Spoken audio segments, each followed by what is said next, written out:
তো আগের ভিডিওতে ফাংশনে কিভাবে কি ভ্যালু পেয়ার অ্যাড করে সেটা দেখছি। এবার ফাংশনের মাধ্যমে টেমপ্লেটে কানেক্ট করাটা দেখব। ঠিক আছে, টেমপ্লেটে কানেক্ট কিভাবে করে সেই লাইনটা শিখব।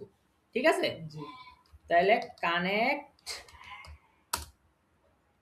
In template. ঠিক আছে, কানেক্ট উইথ টেমপ্লেট, সরি, টেমপ্লেটের সাথে কিভাবে কানেক্ট করে, তাই না ভাই? আচ্ছা, তাহলে টেমপ্লেটের সাথে কিভাবে কানেক্ট করে সেটা আমরা শিখতে চাচ্ছি। তাহলে আমরা টেমপ্লেটের সাথে কানেক্ট করার জন্য আমরা যে জিনিসটা করব ভাই, কি করব, রিটার্ন রেন্ডার। রেন্ডার মানে শো করা, ঠিক আছে, রিকোয়েস্ট। এবং এই যে এখানে বলছেও যে রেন্ডারের প্রথম আর্গুমেন্ট হচ্ছে রিকোয়েস্ট, সো আমরা রিকোয়েস্টটাকে নিয়ে নিলাম। দ্বিতীয় আর্গুমেন্ট বলতেছে তুমি টেমপ্লেটের নামটা দাও, টেমপ্লেটের নামটা দাও। তাহলে আমি লিখলাম, আমি টেমপ্লেটের নাম ওই ক্রাট ফর স্টুডেন্টই দিতে চাই, তাহলে আমি ফরম্যাটের স্ট্রিং কার্লি ব্র্যাকেট লিখলাম টাইটেল। তাহলে হচ্ছে কি, এইভাবে লিখলে ফরম্যাটেড স্ট্রিং করে আগেও আমি একটা ভিডিওতে দেখাইছি, কি এসে গেল, ভ্যালু এসে গেল ক্রাট ফর স্টুডেন্ট। এই যে টাইটেল হচ্ছে ক্রাট ফর স্টুডেন্ট। তাহলে এখন create for student title dot HTML মানে create for student dot HTML. ঠিক আছে, এবার আমি লিখলাম কি, কনটেক্সট। আমরা কি বুঝতে পারলাম? সত্যি বুঝতে পারলাম?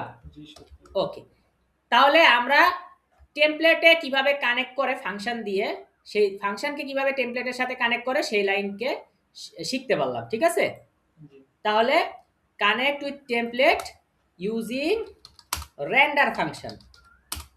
কোন ফাংশন ব্যবহার করছি? রেন্ডার। আচ্ছা, রেন্ডার ফাংশন, রেন্ডার যে একটা ফাংশন, এটা সবচেয়ে বড় প্রমাণ কি বলেন তো? ফাংশন যখন হয়, where there is function there is parenthesis. Function দিলে ফার্স্ট ব্র্যাকেট দিতে হবে, প্যারেনথেসিস দিতে হয়, এটা কি আমরা জানি না? জি জি। এই জন্য হচ্ছে এটা হলো ফাংশন। রেন্ডার দিয়ে আমরা কি দিয়েছি? প্যারেনথেসিস দিয়েছি।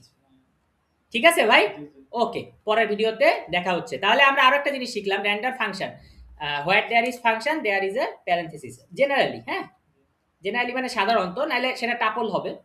ঠিক আছে, জেনারেলি ফাংশন কন্টেইন কি, প্যারেনথেসিস।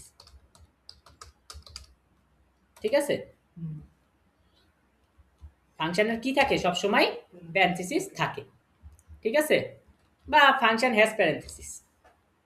ঠিক আছে ভাই, জেনারেলি এভরি ফাংশন, হ্যাঁ, হ্যাজ কি, প্যারেনথেসিস। ওকে, তাহলে সাধারণত প্রত্যেকটা ফাংশনেরই কি থাকে, প্যারেনথেসিস থাকে। তাহলে সেই হিসেবে এই রেন্ডারটা কি ভাই, আমাদের ফাংশন। সেই হিসেবে রেন্ডারটা কি, আমাদের ফাংশন। সেই হিসেবে রেন্ডারটা কি, আমাদের ফাংশন। আর ফাংশন রেন্ডার দেওয়ার পরে আমরা কি লিখবো, এগুলো কিন্তু সাজেশন চলে আসে আমাদের, যেগুলো সব মুখস্থ করতে হবে এমনটা না, আমরা চাইলে বুঝে বুঝেও লিখতে পারি। ওকে, পরের ভিডিওতে দেখা হচ্ছে।